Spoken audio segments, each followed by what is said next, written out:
ಓಣಂ ಆಚರಣೆಯ ಅಂಗವಾಗಿ ಕಾಸರಗೋಡು ವ್ಯಾಪಾರಿಗಳ ಸಂಘದ ವತಿಯಿಂದ ನಗರದ ಹೊಸ ಬಸ್ ನಿಲ್ದಾಣದ ಫ್ಲೈಓವರ್ ಕೆಳಭಾಗದಲ್ಲಿ ಬೃಹತ್ ಪುಷ್ಪಾಲಂಕಾರ ಸಿದ್ಧಪಡಿಸಲಾಯಿತು. ವಿಶಾಲವಾಗಿ ಸಿದ್ಧಪಡಿಸಲಾದ ಹೂವಿನ ಅಲಂಕಾರವನ್ನು ವೀಕ್ಷಿಸಲು ಹಾಗೂ ಫೋಟೋ ತೆಗೆಯಲು ಸಾವಿರಾರು ಮಂದಿ ಆಗಮಿಸಿದ್ರು. ಅಗತ್ಯವಿರುವ 1.5 ಕ್ವಿಂಟಾಲ್ಗೂ ಅಧಿಕ ಹೂಗಳನ್ನು ಮಂಗಳೂರಿನಿಂದ ತರಿಸಲಾಗಿದ್ದು, ಹೂಗಳು ಹಾಗೂ ಇತರ ಸಾಮಗ್ರಿಗಳಿಗೆ ಸುಮಾರು 1.60 ಲಕ್ಷ ವೆಚ್ಚ ಮಾಡಲಾಗಿದೆ.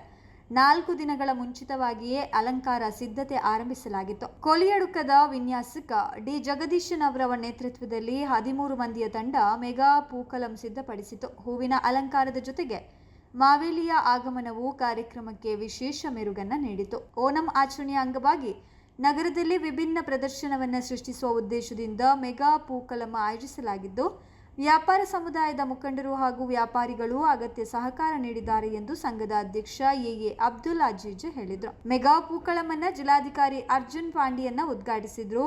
ಕಲ್ಲತರ ಮಾಹಿನ್ ಶಾಸಕ, ಪುರಸಭೆ ಅಧ್ಯಕ್ಷ ಶಾಯಿನಾ ಸಲೀಮ, ಉಪಾಧ್ಯಕ್ಷ ಕೆಎಂ ಅನೀಫ್ ಸೇರಿದಂತೆ ವ್ಯಾಪಾರಿಗಳು, ಕೈಗಾರಿಕಾ ಸಂಘದ ಪ್ರತಿನಿಧಿಗಳು ಹಾಗೂ ವಿವಿಧ ಸಂಘಟನೆಗಳ ಪದಾಧಿಕಾರಿಗಳು ಉಪಸ್ಥಿತರಿದ್ದರು.